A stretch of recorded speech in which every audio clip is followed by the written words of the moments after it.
and when do I determine to monetize or just keep growing to give free content? So I think this is what's great about Q&A. Hold the mic.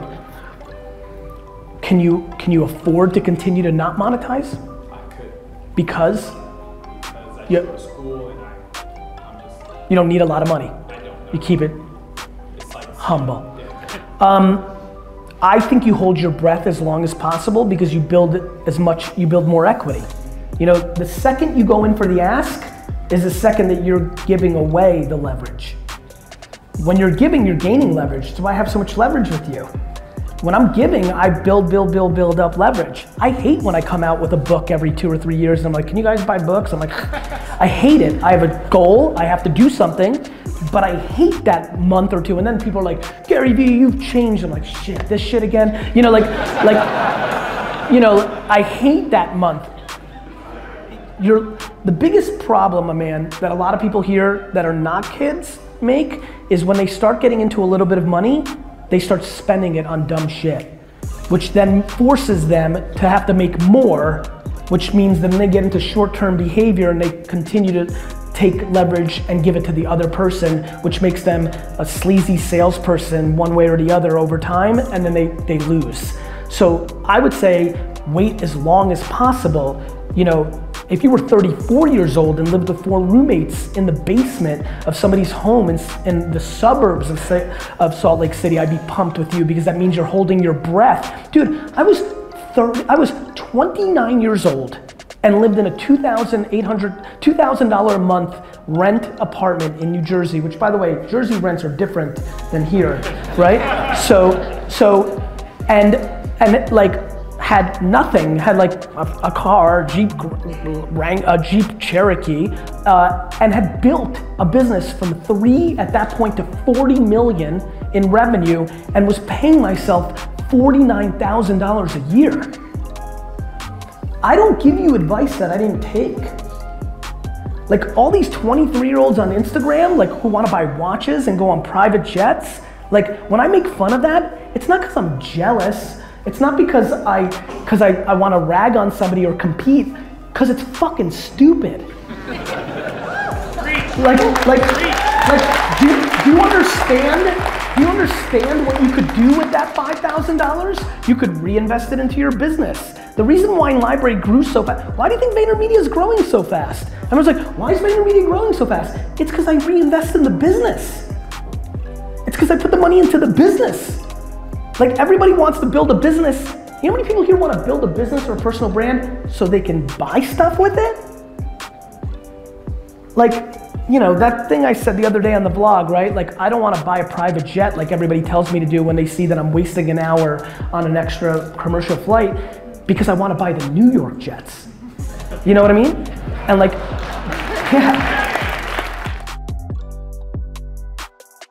All this behavior, my man, is predicated on insecurity. You know why 24-year-old dudes buy watches? Because they're not confident and they need that to get a girl. Like all those dudes that are flashing on social media, I look at them like insecure, like not real confident, you know, puffed up fake. So, you know, it's the same old thing. It's the same reason people buy followers on social, guys. And some of you did it because one of the people I looked at last night that's here with the hashtag bought it. You know how I know? You can't have 800,000 followers on Instagram and get 27 comments and 94 likes.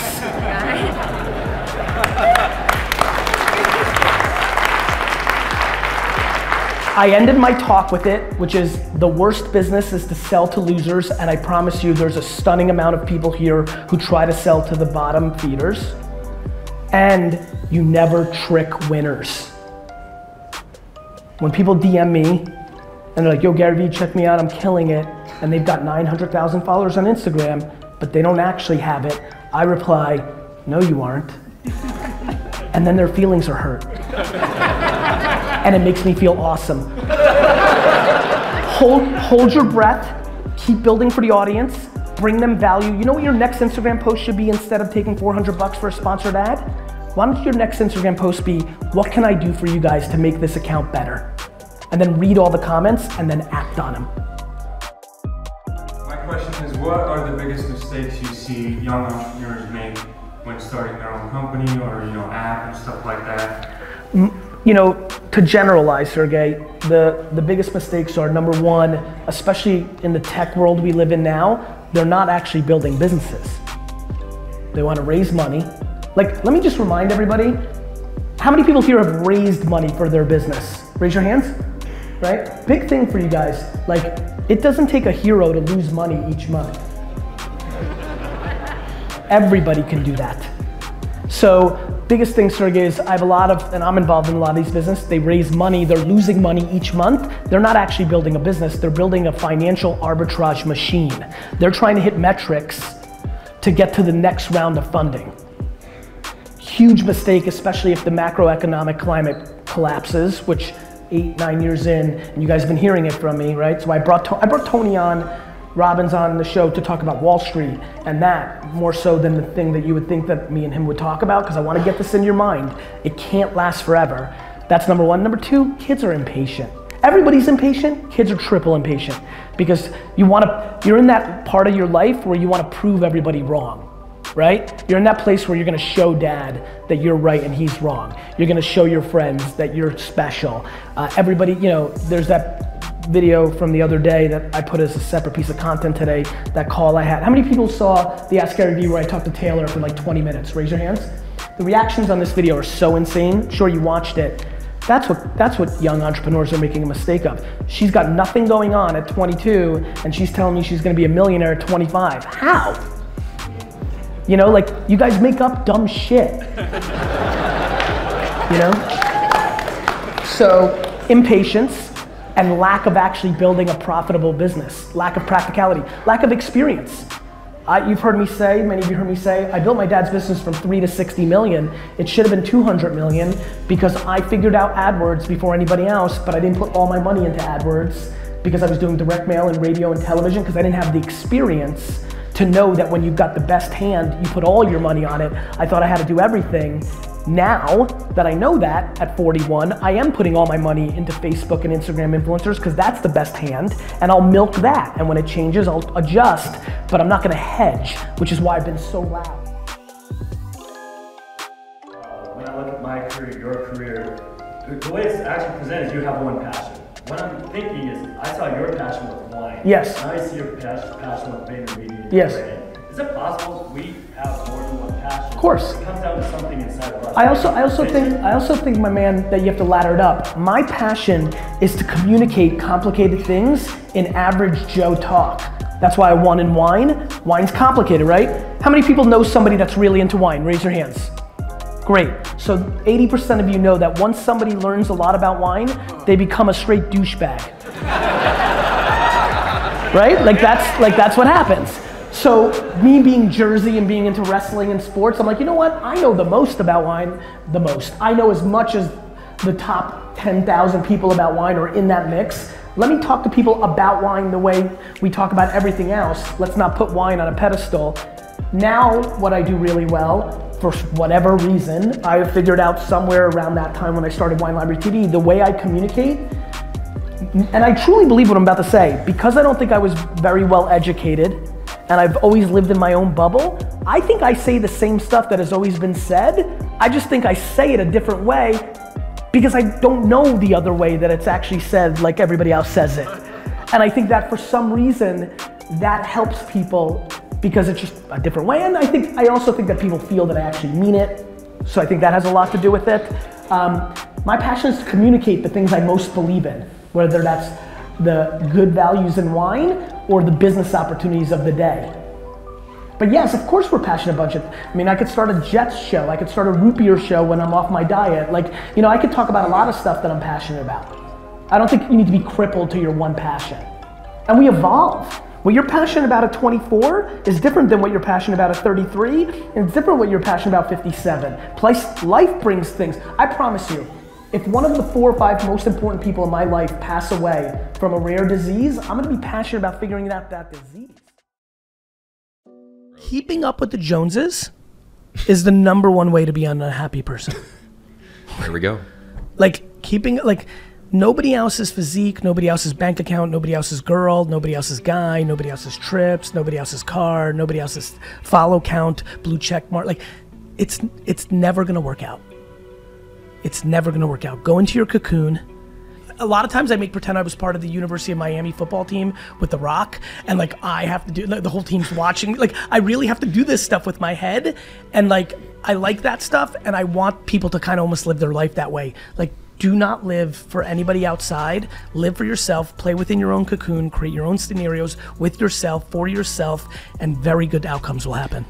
Let's talk on this mindset for a little bit, because this is my number 2 or maybe number 1 performance hack, is the story that you're telling yourself in your head. 100%. Because when most people go to the gym or do anything hard for that matter, they what if the bad stuff. What if I can't do it? What if I fail? What if I embarrass myself in front of all these people? I like to play the game, what if the good stuff? What if I could go for a minute longer? What if I could do 3 more reps? What would it mean about me if I was able to accomplish this thing? Comma, I love that. It's very beautiful. Comma, what about the concept of if you go to a public gym and you're only doing 15s and somebody snarks at you, what about actually feeling bad for that person? Yeah. Like, to me, the thought that somebody would try to hurt your feelings when you're in the gym just means they're deeply insecure. Deeply. Yeah. You know, and so like, I think we as a society need to start feeling bad for people that try to make us feel bad. Like, actually feel bad for them. Well, it's your whole brand, empathy. I believe in it. I genuinely have compassion for people that are trying to hurt me. Yeah. I like have never reacted to the negativity thrown at me in anything other than compassion. Never. Like, no, like. Because for me, I had to go through. I had to understand, because I used to be that person. Where I got fortunate. Let's remember, I'm 47. I didn't start living my public life until I was like 34. So many more people, all of you, are growing up with it now. So I'm sure if I was 18 and started doing the Garyvee thing, that I was back then. Yeah, I was probably a less strong mentally supernova. Yeah. Though I was still me, I would have probably done well-ish, but I would have succumbed. I would have definitely had insecurities around like, who the fuck knows my zit, or you know, there would have been shit, right? Yeah. I can relate to that. For me, I got fortunate when this all went down. I was like on the other side of the hill by then. If someone asked me like, what's driving you for all the stuff you put out in the world?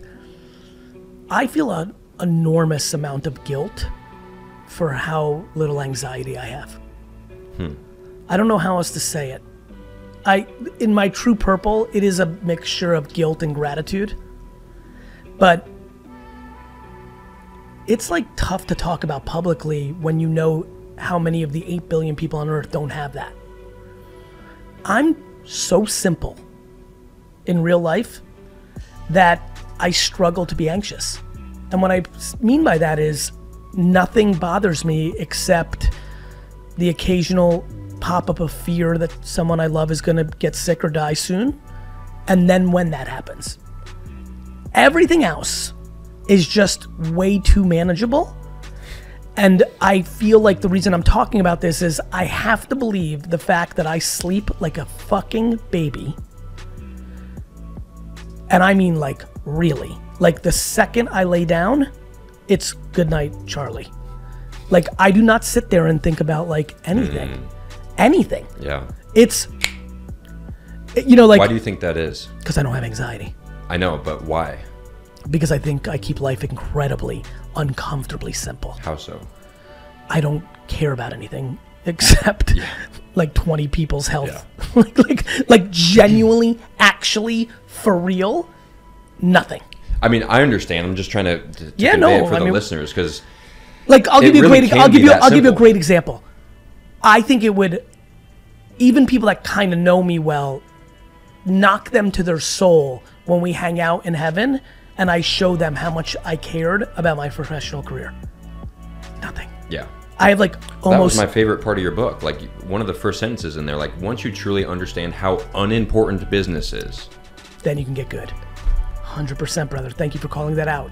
I have almost none of my self-esteem wrapped up in my professional accomplishments. if I'm on the other side of consuming me, unless I'm like 5 years in and really listened to all the words, I don't see how one could get to that conclusion. But it's true. It's all just a game. It's all simple, it's all slow for me, it's all easy. I love people. People can't hurt me, I'm not trickable. I believe in my intuition, my emotional intelligence is off the charts. When people try to hurt me, I'm not mad at them, I have compassion for them. It's just all fucking simple and quiet. It really is that simple. It really is that simple. Now, what even compounds that is I have a heavy dose of humility in that, because I realize that that is the work of my DNA and my parenting and my environment, all of which have nothing to do with me. So on top of everything I just said, when you also then say these things and you come from a place of humility, like one of the reasons I passionately talk about what I talk about when it comes to me is I think I'm giving roses to my parents. When I talk about me in this setting, I don't feel anything good about it. I feel good that my parents get to hear it, and they should feel good about it. They're the creators of. When I talk in any context about myself, that's me giving roses to Sasha and Tamara Vaynerchuk, not to me. They built this. My mom built this. My dad built this.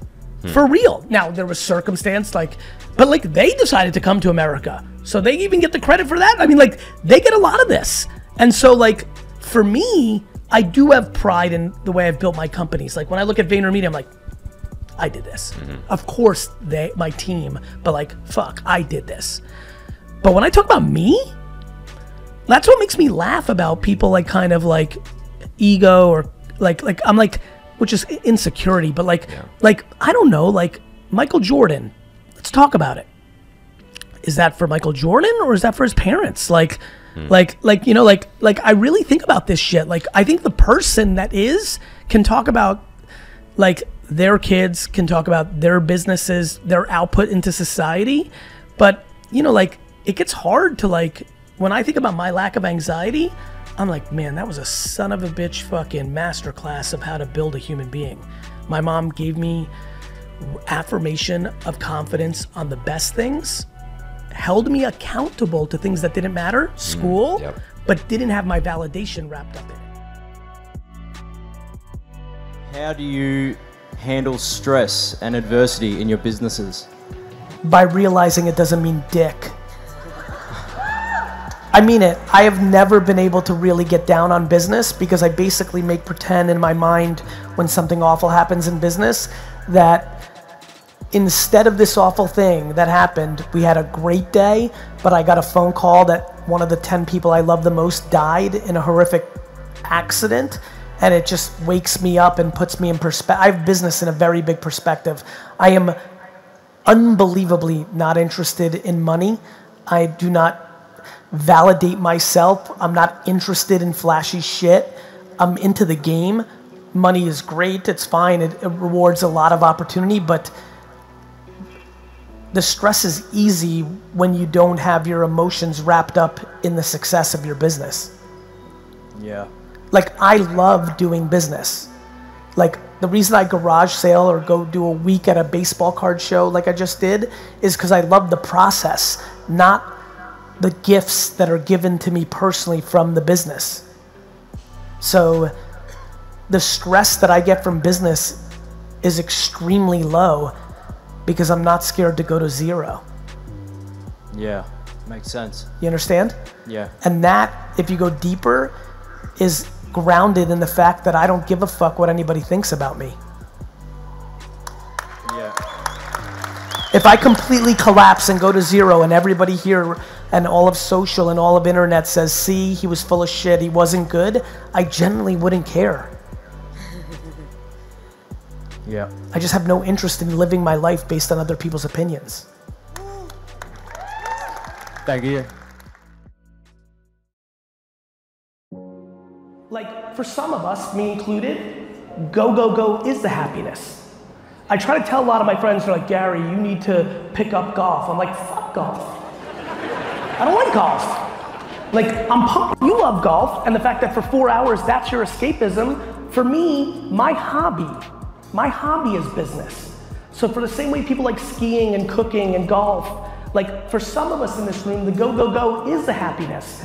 The reason, if you pick up the context of what I just talked about, the reason I've always done what I've done is because I love it. When you're 9 and it snows and you don't want to make a snowman and go sledding, but you want to ring doorbells and shovel snow, like that's just in you. And so for me, first, for the people that are partners or have loved ones that go, go, go, go, don't eliminate the thought that maybe that's just their great love, that the work is their hobby. That exists. I'm one of those people. On the flip side, I've watched too many friends and contemporaries burn out. If you die, your business is closed anyway. Like if you don't like it, this is a very simple thing. For me, everything works because I love it. But if you don't like it and you're doing it for the money, you're in deep shit. It's not sustainable. You are vulnerable. It won't work. It may work for 6 years. It may work for 9 years, but it won't work. I also think like, as we go through our journeys, you know, for me, to your point from 2009, if you remember, it was similar to what I think we might be walking into. We had the 2008 crash.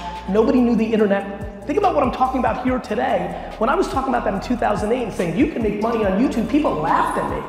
So I was very passionate to be like, hey, I know you lost your job, but it's not the end of the world. You can go hard. You can get a lower paying job during the day. And if you want to get out of it, you can do something you love from 7 p.m. to midnight. The emotional intelligent thing was, as things were working more for me by 2012, 14, 17, I was like, there's other things here that I'm doing well that I don't really even realize. It was subconscious. I was always nice. I was always simple. I was always humble. I just wasn't talking about it because I didn't realize I was. As I go through the next 50 years of my life, I'm gonna talk about the things I observe. You know this, I didn't talk about college. I started talking about it once 10,000 people sent me messages that they were miserable.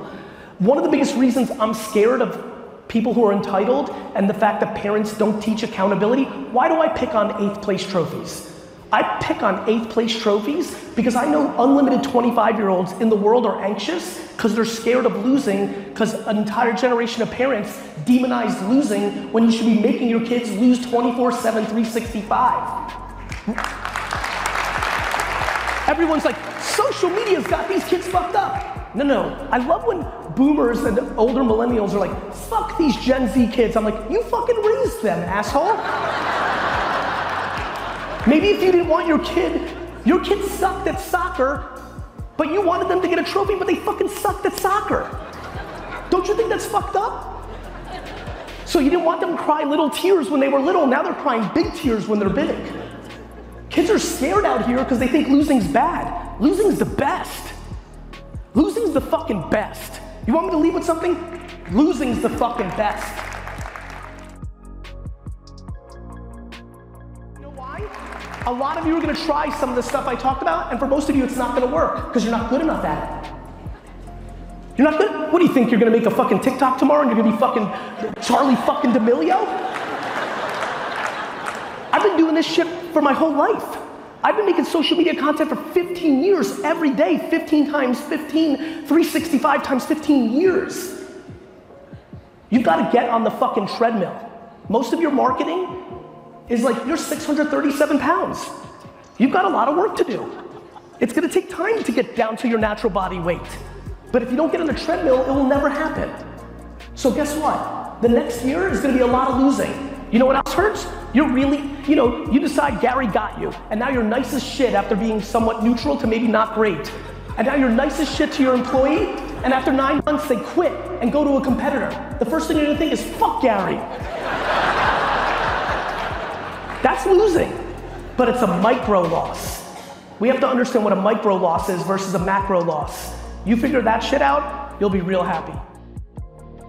What's your one-liner for just taking the leap and going for it? I hate repeating myself, but like, I get it, and I'll do it until the day I die. Who are you afraid of? Like, what? When you get fired from Dutch Bros tomorrow, right? Like, when you, right? Which I can see is pretty much gonna happen, right? Like, when that happens, right? When that happens, Like, what are you scared of? Like what, your dad's gonna be like, I told you you're a loser? Or like your girl's like, I can never trust you, I can never marry you? Like what? It is a woo, like what? Like tell me the thing, like what? Like what? This is why I'm petrified of fucking 8th place trophies. If you grow up where everybody gets an 8th place trophy, you're actually scared of losing, and then you're fucked because losing is real. I swear on my fucking kid's health, I'm obsessed with losing. I fucking love losing. I love losing because I know exactly what you're thinking about my loss, and I can't wait to stick it in your fucking face when I come back.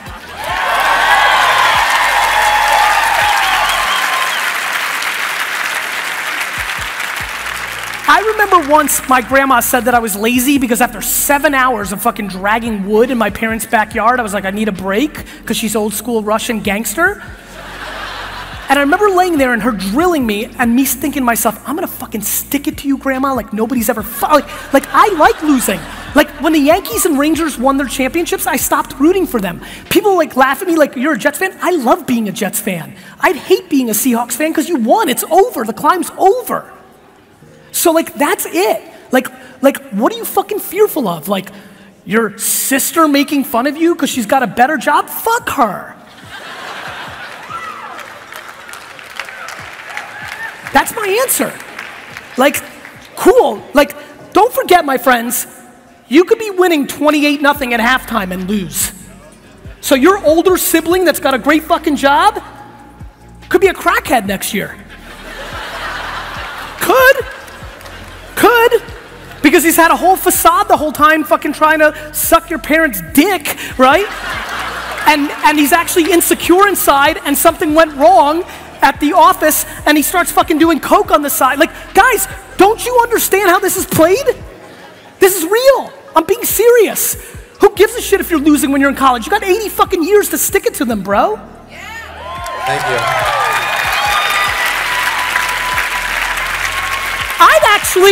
I'd actually have a whole different new concept. I recommend fucking up on purpose. I'm being serious. It's so much better to like eliminate expectations from the get. Then you're playing with house money. If you're scared of other people's opinion, fuck up on purpose, then everybody thinks you suck shit, then it's all upside. Everybody's like, I'm telling you, I'm not joking. By the way, actually, you know what's fucking weird? This is what's fun about like talking, like maybe that's what happened to me. Maybe what happened to me was because I got D's and F's and every teacher and every friend's parent thought I was gonna be a loser because how many people are 40 or older? Raise your hands. Good. So for the few of us in here, education was the only thing. There was no entrepreneurship in the 80s. That wasn't a conversation. I didn't even know what the fucking word meant. And the first time I heard it, it meant that you were kind of like a loser, like and didn't do anything. Like maybe that's what happened to me. Maybe the advice I'm giving you, man, is based on what happened to me, which was because I sucked so bad at school and that's the only way that we were graded back then, that all expectations were goose egg for me and all of it was upside, so I was liberated to play in the fucking machine and just went on straight fucking offense and fucking won. So go fuck up.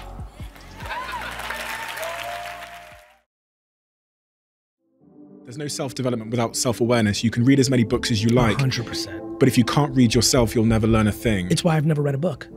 Yeah, exactly. So like to me, the only thing I've read is my feelings. So how does one person listening to this now that's been listening to our content and they really want to be an entrepreneur, they want to have a big media company, whatever it might be, but they don't know, they don't have them, but they don't have the objectively, they don't have the minerals. Well, how do they go about discovering they don't have the minerals? By going in the pool and drowning. Okay.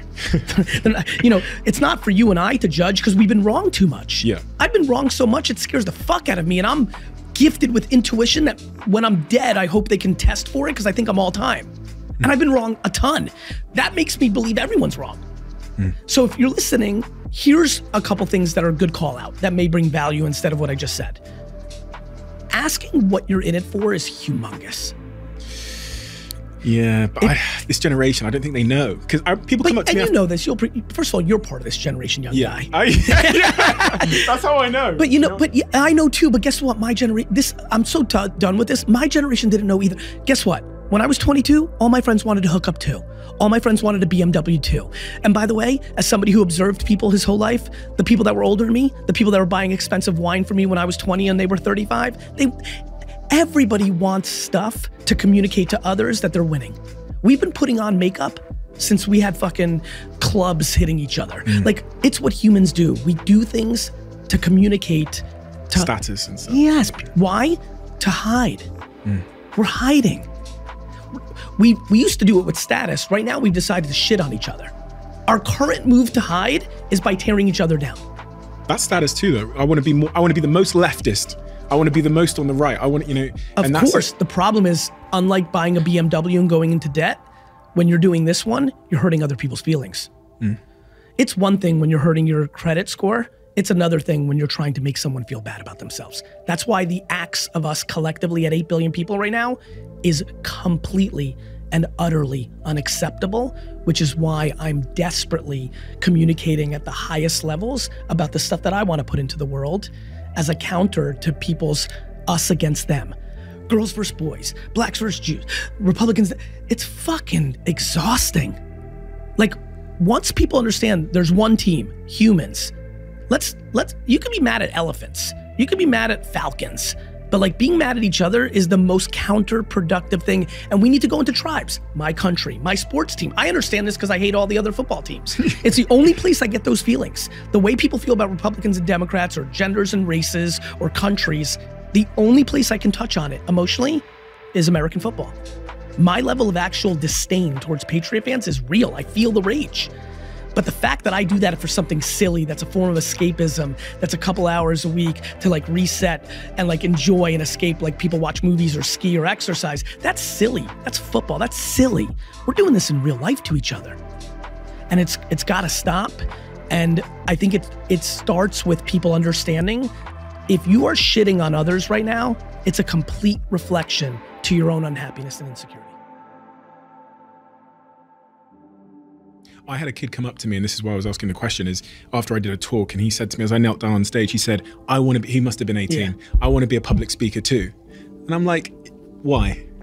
Why is always the right answer and there. The answer you'll get from my generation is, well, I want to change the world, Gary. Yeah, of course. And then you go, what do you want to change about it? They go, in fact, what I came to learn is they want to be the type of person that's known for changing the world. They 100%. Want the admiration. That's right. They saw the audience clap, that's right. And they want that feeling. The money, the fame, the accolades, the blue check, the followers, the fun. I understand. It's the problem with all the things I just mentioned is they're a vulnerability to your own happiness if it's not balanced. There's nothing, by the way, sometimes people get mad at me in the other direction. They're like, fucking Gary, I work my fucking face off. I can buy a fucking watch or a car. I'm like, of course you can. The why. If you like love the shit, like I don't understand sports cars and the feeling of going that fast. That's not me. But I understand buying rare sports cards and that's enjoyable. If you enjoy that, that's phenomenal. When I talk about materialistic things, I talk about makeup for insecurity. If you are burning the midnight oil. You know how people burn out? They're working till 2 in the morning to buy the expensive car, to use it to close their insecurity, to get the affirmation from the opposite sex or their friends. That system's broke. It won't work. I mean, I don't know what to tell you. Like everyone's like, oh, okay, Gary, but I'd rather have the fucking money. Like this whole like, I'd rather cry in my Ferrari than drive a Toyota or take the bus. You say that. Do you really want to be in a mental place where you're on the borderline of suicide and you have heavy drug usage, even though you make $3 million a year, $17 million a year? Because you know this now, Steve. You've worked very hard and you have the talents and the luck of the draw and you put in the execution to now run in circles where you know what I'm about to say is ungodly true, which is the following. An extraordinary amount of people that have unlimited resources are desperately lonely, insecure, unhappy, and borderline depression, suicidal. That's just truth. And so like the thought of me talking in any other direction when I know that to be true seems like the least authentic thing I can do. But even when you say that, you must know that for a huge amount of people, including myself, we have to have that hypothesis that those things will give us some kind of fulfillment or meaning. We have to have that fail us before we learn the lesson. Gary's words versus the insecurity that was developed from my mother and my father on the playground, hypothetically, One of them, when I was 7 years old, the kid said I'd never be nothing. Then my teacher, I'm not talking about myself, No, I'm I got it. the teacher comes in and says, you're an asshole. I think that's right. On one side of the scale, you've got Gary's words. I don't think it's either of those. I think it's the macro conversation of happiness. I believe if the kid's getting picked on, you'll never be nothing. And she or he decides, I will be content at 25. I will have peace of mind. I will smile 89.3% of my life. Instead of, I'm gonna have a mansion and a super yacht. I think shit gets crazy. You're describing me there. So I at a very young age, only black kid in an all white area. We were also the poorest family. So we understand the value of So you things. had all the advantages of adversity. Exactly. Yes. On the context I was in, I was the BlackBerry in a world full of iPhones. Yes. So I had that feeling of like not enoughness. I get it. That means that as I go off into the world, I'm convinced, my subjective evidence is if you get the material success that others have, if you get there, then you'll be happy. Nothing on planet Earth could have told me different. What if your 17 heroes on TikTok and YouTube were talking about something else? Hold on. Yeah. No, this is super duper important.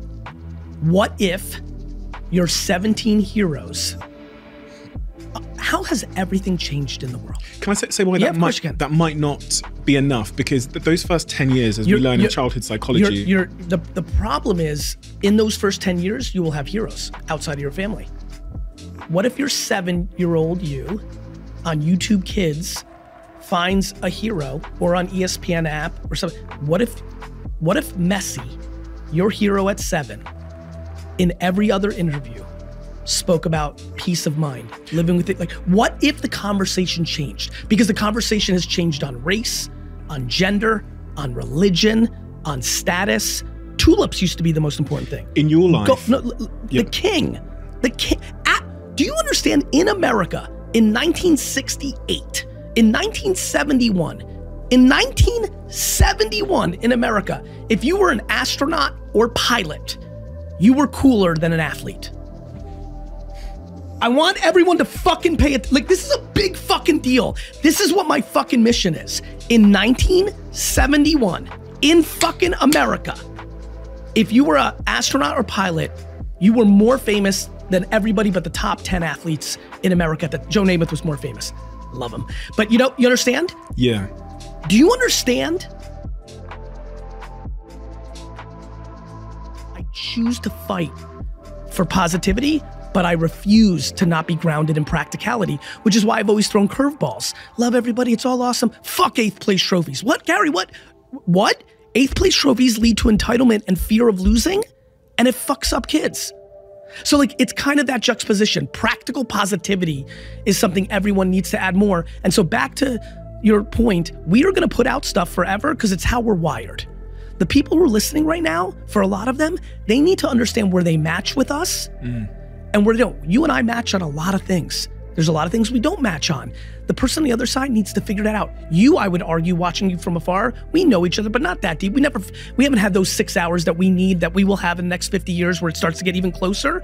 But even from afar, it's clear to me that you're understanding more and more what is right from the messages you've heard and what's not right for you, and you refine it and you refine it. There's a lot, to your point, I say it all the time. Please don't be me. The only thing I want people to be like me is be as happy as me. That's an insular game. That's a self-awareness game. That's a process game. That's the only thing I want people to be like with me. Like, I'm weird. I've got a lot of weird nuances. I do a lot of things that are not scalable. I don't maximize for, I'm always worried when people are like, oh, I want to learn how you build your businesses. I'm like, it's real different. Like, I don't maximize for profit. I maximize for retention of relationships. If you aren't as confident as I am, when those people leave and compete with you, you become grudge-oriented and envy-oriented instead of happy-oriented. Like, I've got some weird elements that people can't run my playbook, but I couldn't run other people's playbook. So pay attention, find what works for you, try shit, try it multiple times. Steve said something you like, try it once. Didn't work? Steve's not an idiot. You don't suck, try it again. I do believe the people that care less about what other people think about them tend to have a better life. It's just liberating. And the truth is, you think it's the people that troll you in comments. I'm actually talking about your parents. And I genuinely believe that self-esteem is the ultimate drug in life. That I'm obsessed with driving self-esteem into my children. My mom did that for me. And listen, there's a very fine line between self-esteem and delusion, right? There's a very fine line, but the reality is there are just so many people sitting here that are broken inside because they care what their older brother thinks about their behavior, or what their husband thinks about their behavior, or what their mom said to them growing up. And I don't really know how to break that. What I'm trying to do with my life is, in parallel, achieve what I want for me. But the reason I document so much is I'm trying to become the injection of audacity into the people that watch me, that gives them the courage to take the jump into the pool that they're scared to swim in. And so people are just being held back by other people's opinions. And that's deep stuff that you can't really hack at. I'm trying to play my tiny little part, but I would say that's the differentiation. Like, it's unbelievable to me. I tweeted something which was an inside tweet without context for my company, which was insecurity leads to politics. The people at VaynerMedia that are so talented, that are so about to win, that I'm about to fire because they're insecure and that leads them to terrible behavior, it breaks my heart. And we try hard. My crew's there, they know we try hard. We pound at them, we try to make them feel safe. We have a chief heart officer, I do my thing. We have a good culture, I try. But insecurity is a killer. It leads to all the bad shit. And so it's the difference between self-confidence and insecurity. It's the difference of, like, listen, being self-promotional and putting yourself out there, there's so many people that have opinions about me. As long as the people that actually know me have the opinions they have versus the people that have never met me but they heard me say fuck on stage, like, as long as I'm good with the people that actually can look under the hood, then I'll always win. So if you feel good about who you actually are, you need to get loud. And if you don't, fix your shit. Yes. 3 children. Yes. And if you can give me, I don't know, quick 3 things to help build their self-confidence, I'd appreciate it. So here's, I'm really trying to figure out this answer. So let me give you like just a whole like diary of the mouth of like the things that run through my mind, okay? Okay, shoot. The first thing my mom did, I'll talk about things my mom did and I'll talk about some of the ways I interpret it now that I have other things that I've looked at and thought about having my own kids. She over-exaggerated when I did very kind and noble things. Like when I opened the door for a woman at McDonald's, I'll never forget this, in North Brunswick, when I opened the door for this woman when I was like 8 and like was just being polite, and like she treated it as if I won the Nobel Peace Prize. So she went ballistic, over the top on me being kind and empathetic and respectful. And so that was huge. The other thing she did was she never did that though when it was an actual life thing. So like when my baseball team lost, my baseball team lost. When I got D's and F's on my report card, even though she knew I was gonna be successful, she punished me. So she didn't give out 8th place trophies in a world where that would be the way the world worked, right?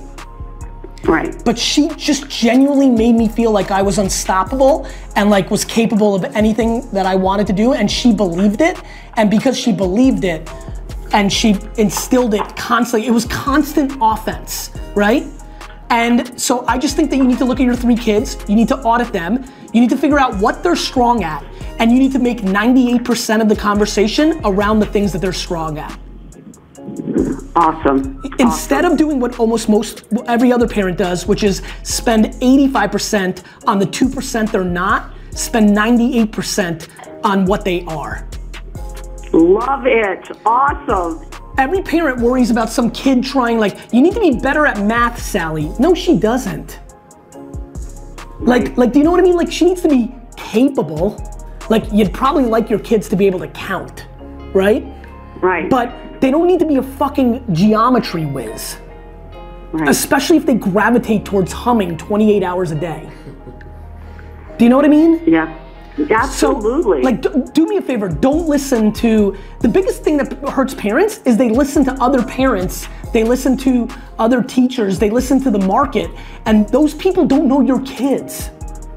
Right. It's you and your kids against the world, do you understand? Right. And too many parents think it's the world versus their kids. Well said. Yeah. So that's it, audit them, really try to figure them out, And don't think of cliches of like, if they spend all their time on the phone, good news. The phone's the future of the way everything will work in life. Do you know what I mean? Absolutely. But make them respect. If you're gonna give them that gift of tripling down on their strengths and allowing them to flourish in that world, make them respect the alternatives. They don't have to pander to it, but they have to understand why it exists. Some kids need school structure. Some kids aren't gonna be whiz kid entrepreneurs. Like, some kids' path is to become a lawyer and make $130,000 a year. Some kids are just gonna make $40,000 a year and work at Walmart, and that's okay too, but they need to get a high school degree to get that job. Like, know your kid. And make every one of your kids feel great about what they're gonna be. AJ felt great because he was the best student in the family.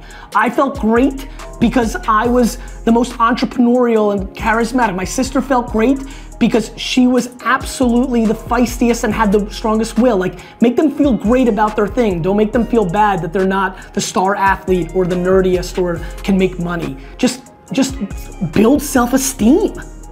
Yeah, let them teach us. 100%. They're good at. But as long as they understand, like, you know, checks and balances. Got it?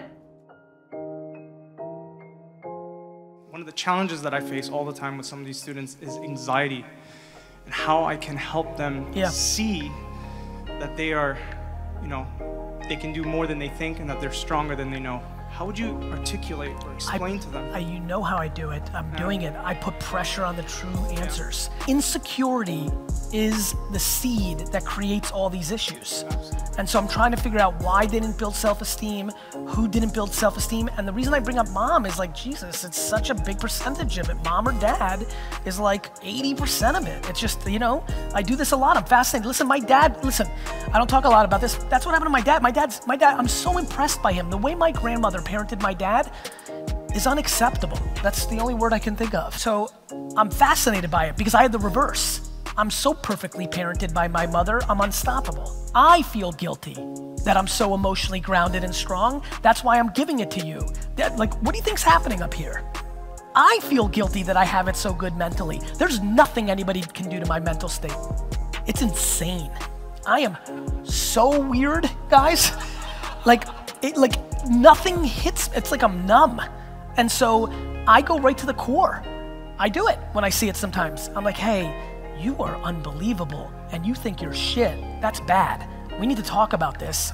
Tell me everything about your childhood. Like, you know, and I just go there and, you know, sometimes you get a little break sometimes, but what's really fun is they start thinking about it and it changes behavior. I get an email every day that says that they disconnected from somebody in their inner circle, and for the last 6 months, they're breathing for the first time in their lives. It is not easy to break up with your brother. It is not easy to break up with your spouse. It is not easy to break up with your father, but that's actually the binary move if they're the poison of your life. So, A, if that's your reality, you need to think, because guess what? You have one life. And you don't want to be 73 when your parent passes away and finally start breathing. B, if that is not your life, you need to drive home right now and kiss your parents in the face.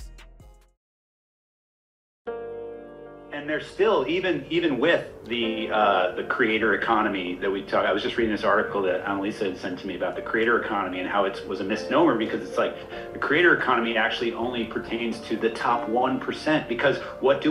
We always go back to our old tropes. It's like, well, who are the best influencers? Not give me influencers. Well, it depends, but I didn't read that article, but I will say this. I will say that in itself may be a misnomer as well. Let me explain. Yeah. To the point, I think society is completely confused on what success looks like. To that article's point, if I'm catching this right, yes, there are far less people making $4 million a year being Logan Paul and Mr. Beast and Charli D'Amelio. However, I know personally as a human being, thousands of people that make $50,000 to $200,000 a year being a creator.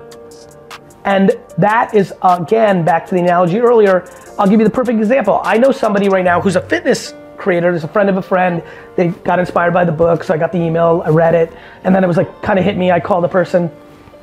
I think she's gonna make $133,000 this year. She was making $280 as a lawyer, her life is 4,000 times better. We haven't even started that combo.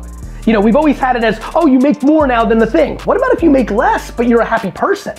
Yeah. Well, that goes back to the success metrics too. Yes. That goes back to the value structure that we have. Yes. It costs more, therefore it's more valuable. Correct. I make more, therefore my life is better.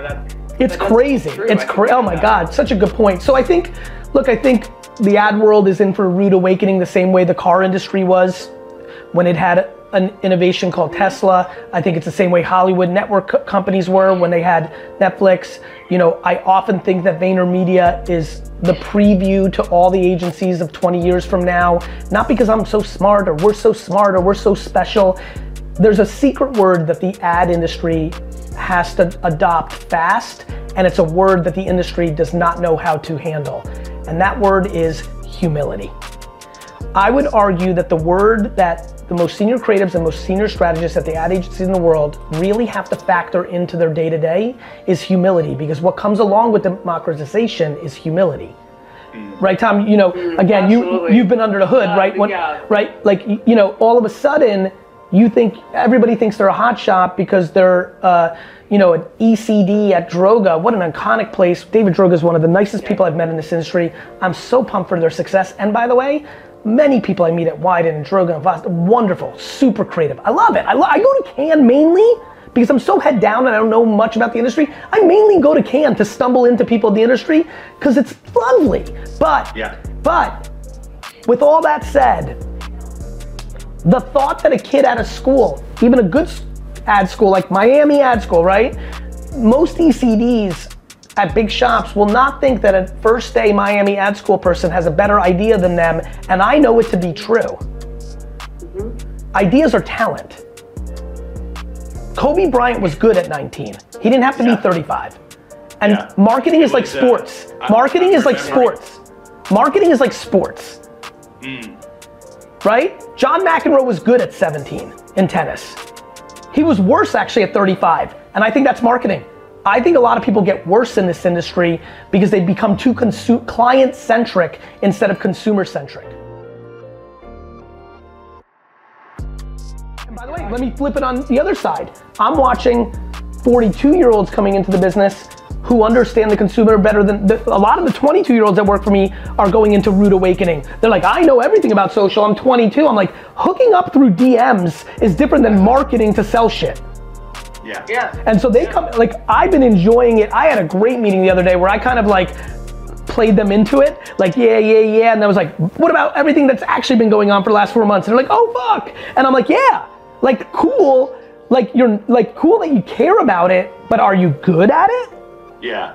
Like, I'm 47. Look, that's humility. Yeah. Like, where do you need to get better, and how are you doing that? What's your plan? Yeah.